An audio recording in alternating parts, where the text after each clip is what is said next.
Guys, how are you. Welcome to my YouTube channel BMS first year. देखिए guys, हम धातु पढ़ रहे थे, अपने क्रिया शरीर के चैप्टर्स पढ़ रहे थे। सिक्स्थ धातु अब तक हम कंप्लीट कर चुके हैं। सिक्स धातु के बाद में सिर्फ एक लास्ट 7 धातु बचती है, शुक्र धातु। अगर हम धातु क्यों बोला जाता है इन्हें, क्योंकि ये हमारे शरीर को धारण करती हैं और हमारे शरीर का पोषण करती हैं। ठीक है गाइस, आपको रिवाइज करवा दिया मैंने एक बार। धातु वर्ड से कंफ्यूज मत होइएगा, इसे एलिमेंट मत समझिएगा। ठीक है, अब हम स्टार्ट करते हैं इसकी निरुक्ति। निरुक्ति क्या है देखिए, शोचित सुच्यते अथवा वीर्यते विक्रांतो द्वारा शुक्र की निरुक्ति की गई है। ये आपको एज इट इज याद करना है।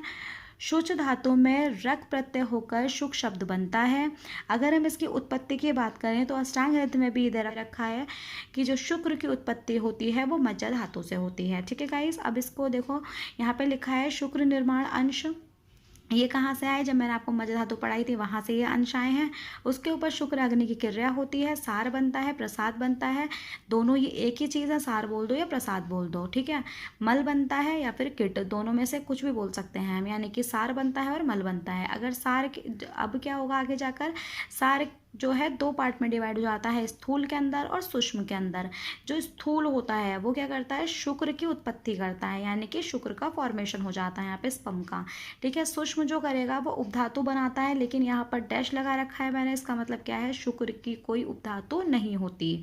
ठीक है गाइज, और यहाँ पर अब कोई नई आने वाली धातु भी नहीं है, इसीलिए यहाँ पर किसी के अंश भी नहीं है। ठीक है, अभी तक मैंने आपको पढ़ाया था कि यहाँ पे अंश निर्माण अंश होते थे, तो मैंने इसे ब्लैंक छोड़ा है क्योंकि यहाँ पर अब किसी की आगे जाके उत्पत्ति नहीं होगी, कोई धातु नहीं बची है इसके आगे। अगर हम देखें तो मल क्या बताया गया है यहाँ पर, ओज बताया गया है। ओज क्या है, इम्यून से रिलेटेड है, जैसे इम्यूनिटी सिस्टम। लेकिन अष्टांग हृदय ने बोला है कि जो मल है, शुक्र का जो मल है वो क्या है, ओज है। ठीक है, ये अष्टांग हृदय में लिखा है ऐसा। अब देखिए गाइस, इसके बाद हम देखते हैं। देखिए गाइस, अब तक हमने जो धातु पढ़ी थी वो सारी ही धातु मेल और फीमेल के अंदर, दोनों के अंदर होती हैं। ऐसे ही यहाँ पर शुक्र का वर्णन किया गया है। जैसे स्पर्म को अगर आपसे कोई पूछे कि स्पर्म क्या सिर्फ मेल के अंदर होता है, तो ऐसा नहीं है। क्यों? क्योंकि सुश्रुत ने क्या बोला है, स्त्री शुक्र, मतलब स्त्री के अंदर भी शुक्र पाया जाता है। ठीक है, ये श्लोक दिया है उन्होंने, सुश्रुत सूत्र स्थान 15/15 का श्लोक है। इन्होंने देखिए इसमें क्या लिखा है, स्त्रियों में भी शुक्र होता है पर वह गर्भ उत्पत्ति के योग्य नहीं है। स्त्रियों में शुक्र के स्थान पर गर्भ निर्माण में आर्तव सहायक होता है। आप समझ गए होंगे, उन्होंने क्या बोला है कि जो स्त्रियों के अंदर शुक्र तो होता है लेकिन वो गर्भ उत्पत्ति नहीं करता। गर्भ उत्पत्ति यानी कि जो फर्टिलाइजेशन वगैरह होगा उसके अंदर हेल्प नहीं करता। तो इन्होंने शुक्र किस चीज़ को माना है, ड्यूरिंग इंटरकोर्स जो म्यूकस रिलीज होता है फ्रॉम द वजाइना, उन्होंने इसे शुक्र माना है। ठीक है, तो हम बोल सकते हैं mucus is responsible for much of the lubrication during sexual intercourse. It is called women sperm, मतलब फीमेल स्पर्म। ठीक है, इसे इन्होंने क्या माना है, स्त्री शुक्र माना है। अब इसके आगे देखते हैं हम गाइज, शुक्र का स्थान। शुक्र का स्थान इन्होंने क्या माना है, देखिए जो चरक हैं, चरक ने क्या किया है, 3 एग्जाम्पल दिए हैं। जैसे यहाँ पे लिखा है रस इक्षो, तो इन्होंने 3 एग्जाम्पल दिए हैं अलग अलग। जैसे कि फॉर एग्जाम्पल हम गन्ना खाते हैं, तो गन्ने के अंदर, मतलब शुगर केन के अंदर, पूरे के अंदर क्या होता है, रस होता है उसमें। लेकिन जब हम उसे सक करते हैं तो जब जो है रस बाहर आता है, जूस मतलब उसका बाहर आता है। तो ऐसे ही उन्होंने बोला है कि जो स्पर्म होता है वो पूरे शरीर के अंदर होता है, लेकिन जब इंटरकोर्स किया जाता है तो वो बाहर आता है। ठीक है, दूसरा एग्जाम्पल ऐसे ही इन्होंने दिया है, जैसे कि दही हो गई। दही के अंदर क्या है, घी होता है हमेशा प्रेजेंट, लेकिन जब उसे उसके ऊपर मेहनत की जाती है तो जब जाके उसमें घी निकलता है। ठीक है, ऐसे ही तिल से तेल, अगर हम तिल से तेल निकालेंगे तो उसे भी पूरा उस पर प्रयास करना पड़ता है जब जाके निकलता है। तो ऐसे ही इन्होंने शुक्र का स्थान माना है, यानी कि शुक्र पूरे शरीर के अंदर होगा, लेकिन जब निकलेगा जब हम प्रयास करेंगे। ठीक है, यानी कि इंटरकोर्स के दौरान वो बाहर आता है। अब देखिए गाइस, यहाँ पे लिखा है शुक्र का स्वरूप। शुक्र का स्वरूप क्या है, चरक ने 2 स्थलों पर शुक्र के लक्षणों का उल्लेख किया है। एक संतान उत्पत्ति, मतलब कि संतान जो होगी, शुक्र का स्वरूप, शुक्र का काम क्या होता है, वही संतान की उत्पत्ति करना। और दूसरी चीज यहाँ पे लिखा हुआ है शुद्ध शुक्र।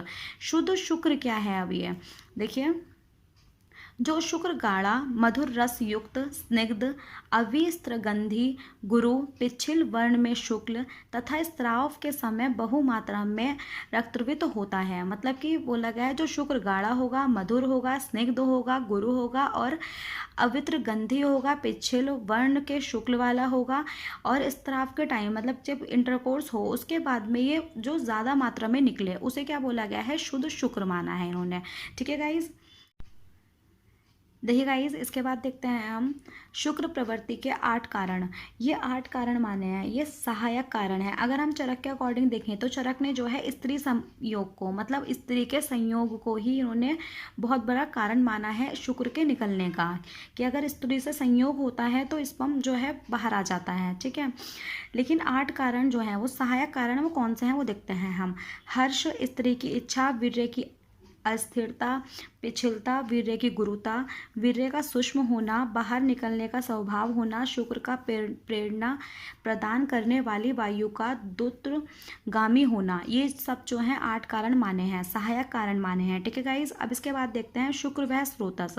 शुक्र वह स्रोतस का मतलब क्या है, यहाँ पे मतलब जो शुक्र है इनका मूल किसे माना है, मतलब शुक्र वह स्रोतस का जो मूल माना गया है उन्हें किसे माना है। देखिए यहाँ पे ये लिखा है श्लोक, शुक्र वह द्वे त्योर मूलम स्तनो वृष्णो चास। सुश्रुत ने माना है, ये सुश्रुत का श्लोक है, ये इन्होंने क्या बोला है, इन्होंने मूल किसे माना है, शुक्र वह स्रोतस का, स्तनों यानी कि ब्रेस्ट को और वृष्ण यानी कि टेस्टिस को। ठीक है, इन दोनों को माना है। ऐसे ही चरक ने किसे माना है, मूल माना है इन्होंने टेस्टिस को और शेप यानी कि पेनिस को, इन्होंने इन दोनों को माना है।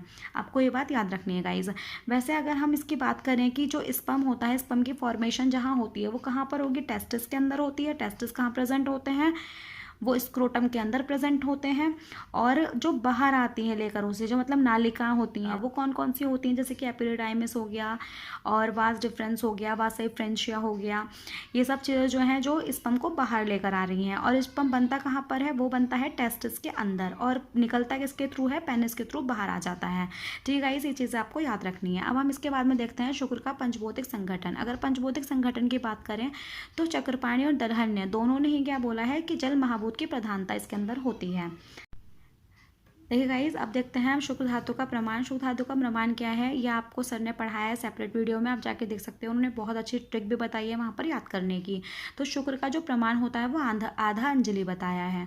अब देखिए शुक्र धातु का कर्म। अगर हम शुक्र धातु का कर्म देखें तो क्या होता है, शुक्रात गर्भा प्रजायते, यानी कि गर्भ का निर्माण करना है, इस शुक्र का काम होता है। गर्भ का निर्माण, गर्भ क्या है, एम्ब्रियो, जो एम्ब्रियो बनता है मतलब फर्टिलाइजेशन होगा, फिर उसके बाद में एम्ब्रियो बनता है, फिर बेबी जो डेवलप होगा पूरा, मतलब जो गर्भ है, गर्भ का बनना इसका काम बताया गया है, मतलब फर्टिलाइजेशन। अब इसके बाद में दिया है शुक्रक्षय के लक्षण। शुक्रक्षय के लक्षण क्या है, यहाँ पे अष्टांग हृदय सूत्र स्थान 11/20 श्लोक है, ये आपको लर्न करना है।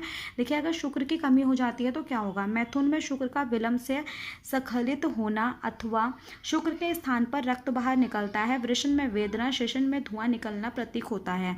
इसमें क्या बताया गया है, इसमें ये बताया गया है जब अगर शुक्र का क्षय हो जाता है तो होगा क्या कि शुक्र में विलंबता, मतलब शुक्र कम निकलता है बाहर और शुक्र के स्थान पर रक्त बाहर आता है और टेस्टिस के अंदर दर्द होता है और जो पेनिस होता है उसके अंदर धुआं निकलने जैसा प्रतीत होता है, ऐसा लगता है। ठीक है गाइस।